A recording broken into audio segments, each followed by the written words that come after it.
দরজায় কড়া নাড়ছে ঈদ। স্বজনের মায়া আর শেকড়ের টানে আপন নিরে ফিরতে শুরু করেছেন জীবন জীবিকার তাগিদে কংক্রিটের এই শহরে থাকা মানুষগুলো। গতকাল সরকারি ছুটির দিনে ভোগান্তিহীন ঈদ যাত্রা ছিল রেল এবং সড়ক পথে। যদিও ঈদের ছুটি শুরুর পর চাপ বাড়বে বলে মনে করছেন পরিবহন সংশ্লিষ্টরা। ঈদ যাত্রায় স্বস্তি আনতে ট্রেনে অতিরিক্ত বগি যুক্ত করা হয়েছে। শুক্রবার থেকে যোগ হবে ঈদ স্পেশাল সার্ভিসের নতুন ট্রেন। এদিকে সরকারি ছুটির আগে ভোগান্তিবিহীন ঈদ যাত্রা সড়ক পথেও। বাস টার্মিনালগুলোতে নেই খুব একটা যাত্রী চাপ। ছুটি শুরুর পর বাড়ি ফেরা মানুষের চাপ বাড়বে বলে জানান পরিবহন খাতের কর্মীরা।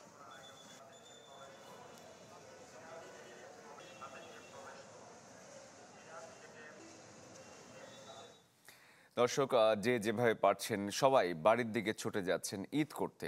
কেউ রেলপথে, কেউ বা সড়ক পথে। রেলপথ এবং সড়ক পথের ঈদ যাত্রার খবর আপনাদের জানাতে চাই। রাজধানীর কমলাপুর থেকে ট্রেনে ঈদ যাত্রার খবর জানাতে যুক্ত হচ্ছেন সালাউদ্দিন আহমেদ সোহাগ, এবং সড়ক পথে ঈদ যাত্রার খবর জানাতে আমাদের সাথে যুক্ত হচ্ছেন মাহবুবুর রহমান। শুরুতে কমলাপুরে যেতে চাই।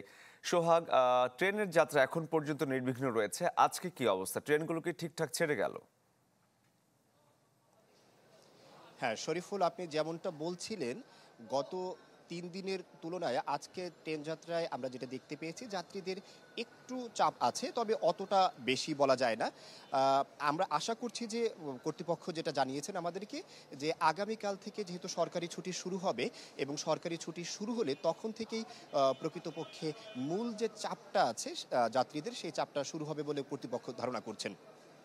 আমরা আজকে এখানে আসার পরে জানতে পেরেছি প্রায় 10টা আন্তনগর ট্রেন এখান থেকে ছেড়ে গিয়েছে এবং প্রত্যেকটা ট্রেনই 2-1 মিনিট হেরফের করে যথাসময়ে ছেড়ে গিয়েছে, কোনো শিডিউল বিপর্যয় হয়নি। যাত্রীদের সাথে কথা বলে আমরা যে বিষয়টা জানতে পেরেছি, যাত্রীরা আমাদেরকে জানিয়েছেন যে তারা কোনো ভোগান্তি ছাড়াই আসছেন এবং চলে যাচ্ছেন। আমরা নিরাপত্তার বিষয়টা একটু বিষয় আপনাকে জানাতে চাচ্ছি। সেটা হচ্ছে, আমরা দেখেছি কেউ প্ল্যাটফর্মে ঢুকতে গেলেই তাকে প্রায় 3 স্তরের একটা চেকিং প্রসেস মেনটেন করে এখানে প্রবেশ করতে হচ্ছে এবং এর কারণে সাধারণত যারা টিকিটবিহীন যাত্রী আছেন, টিকিটবিহীন যারা যাত্রী আছেন তাদের কিন্তু আর এখানে প্রবেশ করার সুযোগ থাকে না। সুতরাং বলা যায় যে যাত্রীরা কোনো ভোগান্তি ছাড়াই প্রকৃতপক্ষে এখান থেকে যাত্রা করছেন এবং যাত্রী আমাদের কাছে স্বস্তি জানিয়েছেন।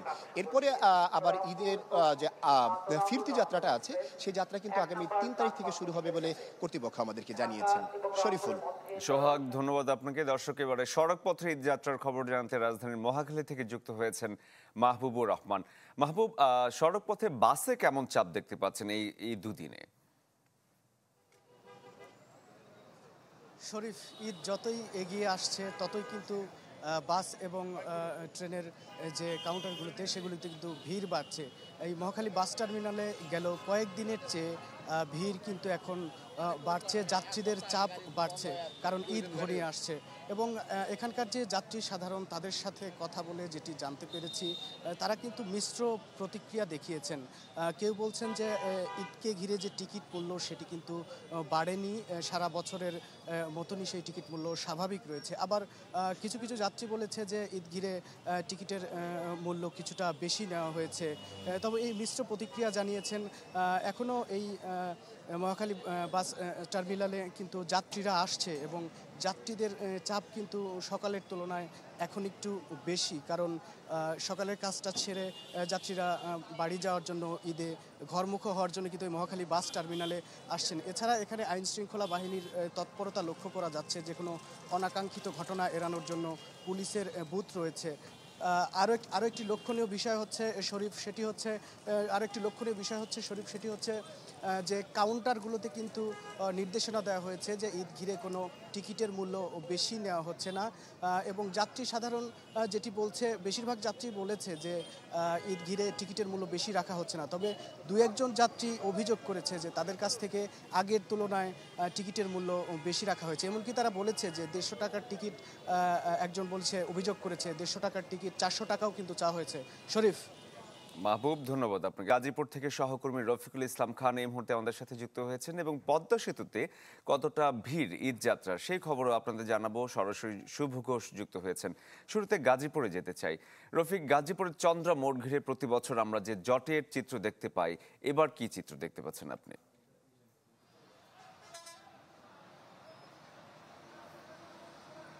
শরীফ, এখন পর্যন্ত আমরা যেটি দেখছি আজ সকাল থেকে কিন্তু একেবারে স্বাভাবিকভাবে চলছে যানবাহন। যদিও আমি এই মুহূর্তে রয়েছি ঢাকা টাঙ্গাইল মহাসড়কের চন্দ্রা ত্রিমুর এলাকাতে। এই মুহূর্তে আপনি নিশ্চয়ই দেখতে পাচ্ছেন যে সড়কটি রয়েছে, সড়কে কিন্তু যান চলাচল করছে একেবারে স্বাভাবিক গতিতে। যদিও সকালবেলা যাত্রী এবং যানবাহনের দীর্ঘ চাপ ছিল, ইতিমধ্যে কিন্তু সেটি স্বাভাবিক হয়ে এসেছে। তো আপনি জানেন আজ কিন্তু গাজীপুর সহ আশেপাশে যে সমস্ত জেলা রয়েছে, শিল্প কারখানা রয়েছে, সব শিল্প কারখানা দুপুরের পরই বন্ধ হয়ে যাবে এবং বন্ধ হয়ে যাওয়ার পরে কিন্তু যাত্রী এবং যানবাহনের যে চাপ সেটি কিন্তু আরো বেশ কয়েক গুণ বেড়ে যাবে। আমরা যতটুকু জানতে পেরেছি যে সমস্ত শিল্প কারখানা বন্ধ হবে ওই সমস্ত শিল্প শ্রমিকরা তারাই কিন্তু নিজেরাই গাড়ি ভাড়া করে আগে থেকে শিল্প কারখানা সামনে নিয়ে রেখেছে।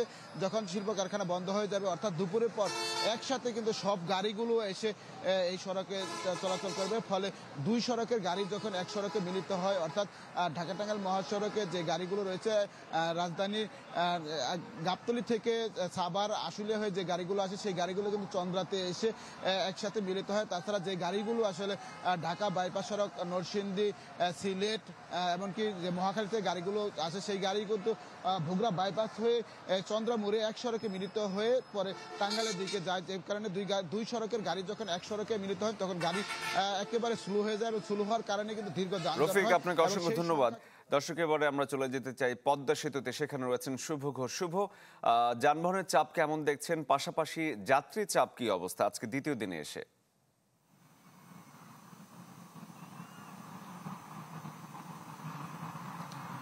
শরীফ, দেখুন আসলে এখন পর্যন্ত যে চিত্র দেখা যাচ্ছে ঢাকা মাওয়া এক্সপ্রেসওয়েতে এবং মাওয়া প্রান্তের পদ্মা সেতু টোল প্লাজা এলাকাতে, সেই পরিস্থিতি কিন্তু যানবাহনের একেবারে স্বাভাবিক সময়ের মতোই যানবাহন চলছে। যেসব যানবাহন আজকে সকাল থেকে আমাদের চোখে পড়েছে এর মধ্যে যাত্রীবাহী বাসের সংখ্যাই সবচেয়ে বেশি। এর পাশে কিন্তু পণ্যবাহী কিছু ট্রাক যাতায়াত করছে। আমরা দেখছি যে পদ্মা সেতুর মাওয়া প্রান্তের টোল প্লাজা এলাকাতে কিন্তু প্রায় 6টি টোল বুথ প্রস্তুত করা হয়েছে এবার ঈদযাত্রা নির্বিঘ্ন করতে, এবং সেতু কর্তৃপক্ষ বলছে যে প্রতি 5 থেকে 6 সেকেন্ডের মধ্যে এক একটি যানবাহনের টোল আদায়ের চেষ্টা তারা করছেন যাতে ঈদযাত্রায় কোনো ধরনের যানবাহনের দীর্ঘ সারি মাওয়া প্রান্তে তৈরি না হয়। তবে তারা যেটি বলছে যে ঈদের ছুটি যেহেতু পুরোপুরিভাবে আগামীকাল শুক্রবারে হয়তো সেই ছুটিটি শুরু হবে এবং সেই সকাল থেকে কিন্তু সেই ঈদে বাড়ি ফেরা মানুষের যে ভিড় সেটি অনেক গুণ বাড়বে।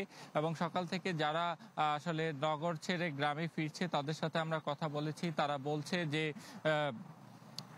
বলছে যে আসলে অনেকটা ভোগান্তি আর যানজট এড়াতেই কিন্তু তারা অনেকটা আগেই গ্রামের বাড়িতে যাচ্ছেন। তবে পরিবারের লোকজনকে কিন্তু তারা আগেই গ্রামের বাড়িতে পাঠিয়েছেন। তবে সকাল থেকে পরিবহনের কিন্তু বাড়তি ভাড়ার অভিযোগ না থাকলেও বেলা বাড়ার সাথে সাথে কিন্তু বিভিন্ন পরিবহনে বিশেষ করে যাত্রীবাহী বাসে বাড়তি ভাড়া আদায়ের একটি অভিযোগ আমরা পাচ্ছি। শুভ, আপনাকে অসংখ্য ধন্যবাদ। দর্শক, এতক্ষণ আপনাদের দেখানোর চেষ্টা করছিলাম রেলপথে এবং সড়ক পথে মানুষের বাড়ি ফেরার চিত্র। আমি আর ম্যাগি, স্বাদ ও ভালোবাসার দারুণ জুটি। from Nestle.